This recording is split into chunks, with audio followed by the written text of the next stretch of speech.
네, 기술적 분석입니다. 자, 기존까지는 제가 항상 이제 대피하라는 말씀, 왜 시장이 어려운지에 대해서만 조금 말씀을 드려왔었는데, 오늘은 그렇다면 우리가 언제쯤에 매수를 고려할 수 있을지에 대해서 간단하게 조금 말씀드리는 시간 가져보도록 하겠습니다. 아마 금리와 채권을 중심으로 말씀을 드릴 텐데, 이해가 안 되신다면 공부를 좀 더 하셔야 된다는 뜻이고, 그것을 이해하시게 된다면 어느 정도 시장을 보는 인사이트가 생길 거라고 저는 생각을 하고 있습니다. 자, 일단 단기적으로 본다면 제가 채권 수익률 같은 경우에 하방으로 어느 정도 진정되는 모습이 나와야 주식시장도 단기적인 반등 랠리를 이어갈 수 있다고 말씀을 드렸어요. 그런데 한 3, 4일 동안 계속해서 반등이 나왔고 지금 현재 그 영향으로 주식시장도 거의 3일째 하방으로 향하고 있는 상황입니다. 특히나 일단 단기적인 시장 전망을 먼저 말씀드리고 시작을 한다면 지금 영국 같은 경우가 심상치가 않아요. 영국 같은 경우가 역시 금리 이슈로 인해서 지금 국채 가격이 폭락을 하고 있고 국채 가격이 폭락을 한다는 얘기는 국채 가격에 연동된 수많은 상품들이 어떻게 보면 영향을 받을 수 있는 상황인 거죠. 즉 금융위기로 비화될 수 있는 위험성을 내포한 지금 엄청난 수준의 급락이 나오고 있습니다.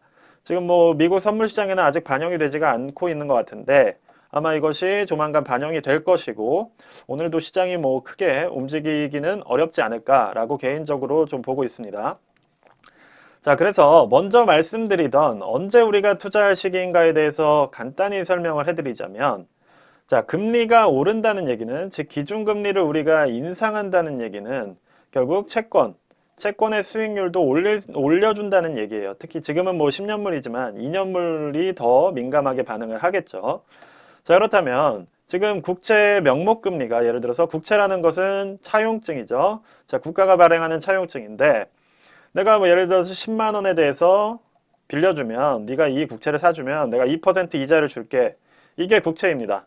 자, 그렇다면 10년짜리로 한번 얘기를 해볼게요. 자, 10년짜리 채권이 예를 들어서 2% 이자로 발행이 됐어요. 지금까지 지난 10 몇 년 동안 저금리 시대가 이어져 왔기 때문에 기껏해야 채권 수익률은 2, 3%뭐 이런 게 많겠죠. 그런데 지금 연준이 기준금리를 올리면서 은행 이자만 해도 뭐 4, 5%가 돼버린 거예요. 그러면 누가 채권을 사겠어요? 아무도 안 사겠죠. 원래 가격대로 2%만 준다는 채권은 매력이 없어지는 겁니다. 자, 여기까지는 이해가 되셨을 거라고 생각을 해요. 자, 그럼 이 채권을 떠넘기기 위해서는 가격을 낮춰야겠죠. 그쵸? 그래야 2%짜리 채권을 누군가 살 거 아닙니까? 시중금리가 5%인데 2%짜리 채권을 준다고 한다면, 너 사가라고 한다면 누가 사가겠냐는 거죠. 그래서 기본적으로 원금, 즉 구매 가격 자체를 낮추는 게 바로 채권 가격이라고 볼 수가 있어요. 그럼 영국은 지금 왜 채권 폭락이 나오냐? 예를 들어서 영국이 2%짜리 발행했는데 지금 미국이 금리를 올리면서 영국 금리는 시중은행이 뭐 6%가 된 거겠죠. 그럼 아무도 이 채권을 사지 않는다는 거예요. 이거를 시장 흐름에 맡겨야 되는데 영국 같은 경우는 이 폭락을 막겠다고 본인들이 채권을 사서 가격을 올렸던 건데 그걸 가지고 반등 기회라면서 매수를 하시는 분들이 나온다는 거예요. 뭐 호재다 이런 얘기. 그러니까 기본적으로 지금 채권과 금리에 대한 이해가 없이 시장을 분석하고 있다는 거예요. 그럼 이거를 영국이 국채를 사들여서 억지로 올린다고 해서 시중의 금리가 내려가지 않는데 어떻게 이게 가격 방어가 되겠습니까? 그쵸? 그렇게 지금 영국이 안간힘을 쓰고 있었고 결과적으로는 매입에도 불구하고 금리가 가격이 폭락을 하고 있다. 이렇게 봐주시면 될 것 같아요. 자, 그렇다면 제가 이 설명을 드린 이유는 이 설명을 드리지 않을까도 생각을 했는데 그래도 조금 먼저 드리고 시작을 하는 거예요. 자, 그래서 미국 국채 가격을 한번 볼게요. 자, 어떻게 되고 있어요? 지금 계속해서 하락을 하고 있습니다. 전체적으로 보더라도 지금 하락 추세가 계속해서 이어지고 있죠. 언제부터? 자, 2022년 8월부터 시작해서 계속 하방이 나오고 있는 상황이에요. 자, 그리고 기본적으로 추세 자체가 지금 어떻게 보면 하방으로 강하게 내려가고 있는 걸 확인을 하실 수가 있습니다. 자, 그러면 우리가 언제부터 주식 투자를 고려해야 하는가? 바로 채권 가격의 하방이 안정이 됐을 때요. 지금 방금 보여드린 10년물 같은 경우 지금 보여드렸던 이 10년물 채권 같은 경우는 좀 잘못된 것 같은데 잠시만요. 차라리 국채 선물 가격을 보여드리는 게 나을 것 같아요. 자, 이런 식으로 지금 빠지고 있습니다. 자, 보시는 것처럼 주가가 빠지기 시작한 것과 거의 동일한 흐름으로 지금 시장 자체가 이렇게 채권 가격이 무너져 내리고 있는 상황이에요. 즉, 우리가 투자를 고려해야 할 때는 바로 이 채권 가격의 하락이 진정되는 시점부터입니다. 자, 이때 주식이 크게 상승하던 시기에도 보시는 것처럼 채권 가격은 하락을 했었어요. 그럼 그게 잘못된 거 아니냐라고 얘기를 하실 수가 있어요. 지금은 주식이 빠지면서 채권 가격이 하락을 하는 것이고, 이때는 주식이 오르던 시기에도 채권 가격이 이렇게 하락을 했죠. 자, 이 부분에 대해서도 간단히 설명을 드리자면, 이 시기에는 주가의 상승률이 워낙 높아서 채권의 수익률보다 주가의 수익률이 높아서 생겼던 상황이에요. 즉, 채권 금리가 0.25%로 낮았지만 주식이 워낙 많이 오르기 때문에 채권을 살 이유가 없어서 채권이 빠졌던 것이고, 지금 이 부분은 어떤 것이냐?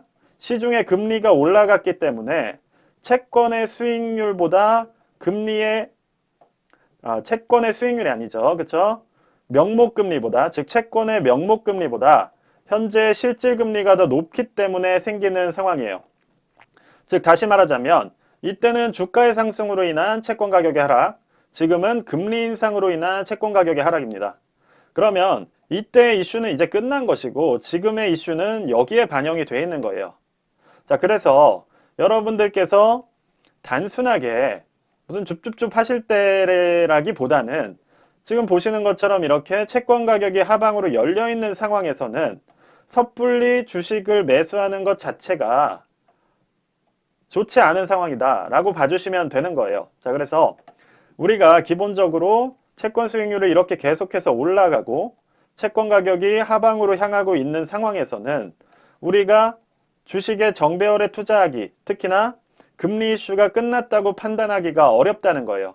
즉, 여러분들께서 CPI를 보는 이유는 이 CPI를 보고 금리 인상 여부를 결정하기 때문이고, 그리고 이 금리 인상 여부가 어떻게 되느냐, 피크아웃이 되느냐 마느냐에 따라서 결국 채권 가격의 상하방이 결정이 되기 때문에 우리는 이러한 흐름에 맞춰서 대체제인 주식으로 돈이 들어올 시기를 기다려야 된다는 거예요.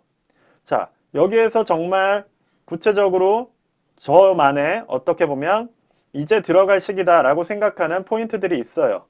하지만 지금 제가 말씀드린 이런 부분들에 대한 이해가 없이 그저 주식이 어떻게 될 것이다 라고 생각을 하는 것은 좀 무모한 도전일 수 있다는 거예요. 자, 그래서 정리를 해드리자면 결국 매수 타이밍이라는 것은 채권 수익률 자체가 안정화가 되고 금리 인상이 피크아웃을 찍으면서 채권 가격 자체도 이제 금리 이슈를 반영해서 선반영이 된다고 보더라도 어쨌든 상방 추세를 잡아야 우리가 주식도 오를 수 있다고 판단하는 최소한의 근거가 된다는 거예요.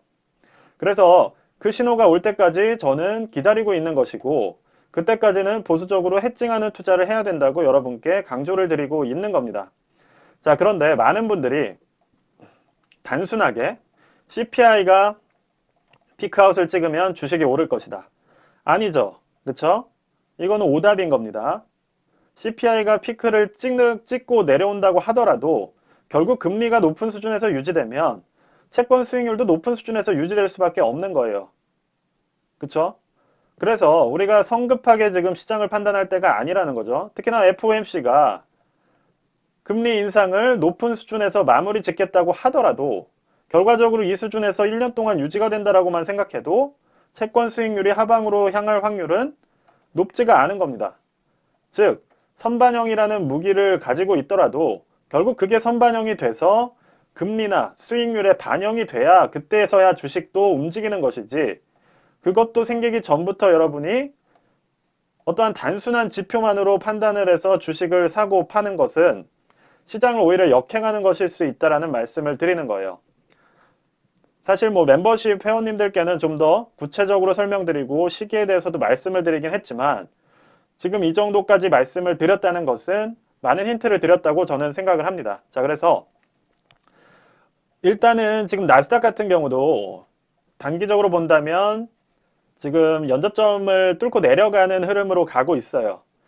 그리고 특히 앞서 말씀드렸던 이제 영국발 위기라던가 다양한 외부 요인의 충격들도 남아있는 상황이기 때문에 조금 투자를 조심하면서 해주시면 좋을 것 같고, 내년 1월부터 오른다, 2월부터 오른다, 3월부터 오른다, 지금 이런 얘기를 드리는 게 아니에요. 언제부터 살 것인가는 결국 제가 말씀드린 것처럼 그러한 신호가 나왔을 때 사는 겁니다. 자, 많은 분들이 카카오, 네이버 무조건 오른다고 말씀 많이 하셨어요. 그쵸? 정말 미래 가치가 유망한 대한민국을 이끌어가는 주식이다 라고 하면서 많은 분들이 사셨지만 지금 수익률 정말 처참합니다. 즉 좋은 기업과 좋은 주식, 그리고 좋은 시장과 좋은 지수는 좀 다른 얘기예요. 그러니까 이것들이 나에게 돈을 벌게 해줬을 때 좋은 것이지, 이런 시장이 좋고 한다고 하더라도 돈이 흘러가는 흐름들에 따라서 얼마든지 나한텐 나쁜 주식이 될 수도 있는 겁니다. 왜? 내 돈을 잃게 했기 때문에. 즉 종목이나 시장에 대해서 사랑에 빠지기보다는 냉정하게 조금 상황을 보시면서, 특히나 뭐 1월, 2월, 3월 뭐 이런 식으로 구체적인 시기를 정하려고 하기보다는 결국 중요한 지표들이 언제 움직이기 시작하는지를 지켜보시는 게 훨씬 더 좋은 타이밍을 잡는 투자 방법이 될 수 있다는 생각을 하고 있어요. 자, 그래서 오늘 드리는 말씀은 조금 뭐 불친절하게 들리실 수도 있습니다.